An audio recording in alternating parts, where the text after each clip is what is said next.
அடிக்காதீங்கண்ணா. என்ன கொடிக்காதீங்கண்ணா? கோடையடி குமுற மாதிரி நான் குமரிக்கிட்டு இருக்கிறேன். நீ கூறு கட்டதனமா தூங்கிட்டு இருந்தா என்னடா அர்த்தம்?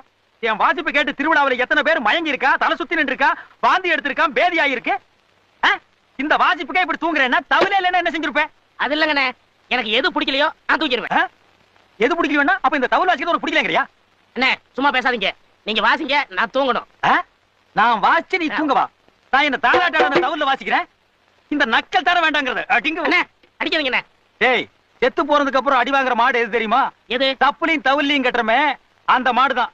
உசுரோடு இருக்கும் போதும் அடி வாங்குது, செத்ததுக்கு அப்புறம் தோல் ரூபத்துல வந்து அடி வாங்குது. ஐயோ பாவம். பரிதாபப்படாத.